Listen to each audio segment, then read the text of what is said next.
Birleşken Devletler Teşkilatı Kişilik Hukuk Kengişining Oliy komissari Volker Türk 11 sentyabr günü Cenevadagi bosh shtabga chaqirilgan 54-navbatlik Kişilik Hukuk Kengişida maxsus nutq so'zlagan. Uning kişilik hukukning naqadar muhimligi haqidagi uzun bayonotida dunyo miqyosida kişilik hukukning dafsanda bo'lishi tafsili bayon qilingan. Ammo Xitoy haqida so'z bo'lganda bir abzas bilan cheklangan. BDT'ning tor betida berilgan to'liq tekstda ko'rsatilishicha, Volker Türk bayonotda Xitoyning nomrodlikni tugutishda zo'r utuqlarni qo'lga keltirdi deb alohida ta'riflagan. Uyg'ur diyori haqida bo'lsa oddiylik qilib, Xinjiang Uyg'ur avtonom rayonidagi kishilik huquq dafsandichiligidan hali ham andish qilyapmiz deyish bilan ko'paylangan. Uyg'urlar yoki Uyg'ur qirg'inchiligi degandek atalg'ini ishlatmagan. Ammo alohida qilib kishilik huquq faoliyatchilari davomli tutqun qilinmoqda deb ko'rsatgan. Volker Türkning kishilik huquq haqidagi maxsus yig'inida kishilik huquqni eng og'ir dafsanda qilayotgan, shuningdek irqiy qirg'inchilik va insoniyatga qarshi jinoyat deb ayblanayotgan qabihliklarni sodir qilayotgan Xitoyni yumshoqqina noqib qo'yish shaklida tanqidlashi har sohaning kuchli noroziligini qo'zg'adi.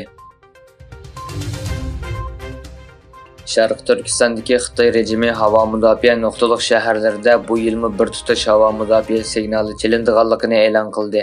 Xitoy xalq davrining bugungi xabarda bildirilishicha, Sharq Turkistondagi Xitoy rejimi atalmish davlat mudofaa tarbiyasi tashviqotini kuchaytirish, xalq ommasining davlat mudofaa qarshini o'stirish, xalq ommasining havo mudofaa engini kuchaytirish, havo mudofaa signal uskunalarining iqtidorini tekshirish nomida 9-oyning 16-kuni Urumchi vaqti soat 12 da Sharq Turkiston bo'yicha havo mudofaa nuqtaliq shaharlarda bir tutash havo mudofaa signali chilindiganligi haqida uqtirish tarqatgan.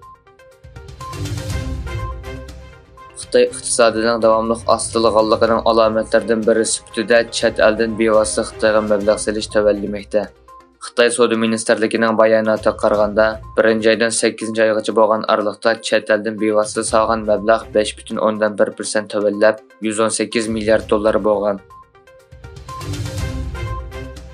Amerika bilan Xitoy o'rtasidagi Tayvan talash tartishi kun sari kuchayotgan. Tayvanning eng chong qo'llovchisi bo'lgan Amerika Xitoyning tajovuziga qarshi tayyorlikni davomlashtirayotgan bir paytda Xitoy rejimi Amerika shirkatlariga jazo yurgizganligini e'lon qildi.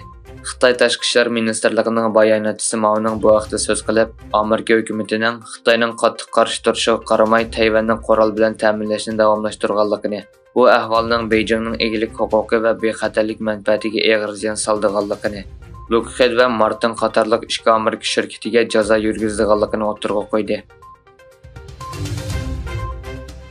Tesla shirkatining bosh direktori Elon Muskning Tayvan va Uyg'urlar masalasida Xitoyga yon bosgan so'zlari kuchli norozilik qo'zg'adi. Elon Musk bir necha kun burungi bir ziyoratda Tayvanni Xitoyning bir parcha tariqasida sifatlagan bo'lib, Tayvan tashqi ishlar ministri Wu Jiaoshi Elon Muskga raddiya berib, Tayvan Xitoy Xalq Jumhuriyatining bir parchasi emas va qat'iy setilmaydi dedi. Fransiya prezidenti Emmanuel Macron Fransiyaning Nigerdagi bosh elchisi Sylvain Ettining Nigerdagi harbiy hukumat tarafidan görevga ilinganligini e'lon qildi. U muxbirlarga mundaq dedi: "Nigerda men hozir aytganimdek, bizning bosh elchimiz va diplomatik xodimlarimiz bor. Ular elchixonada haqiqiy turda görevga ilingan. Yemekliklarni yetkazishga bo'lmaydi. Ular harbiy oziq-tulik bilan g'izolanyapti."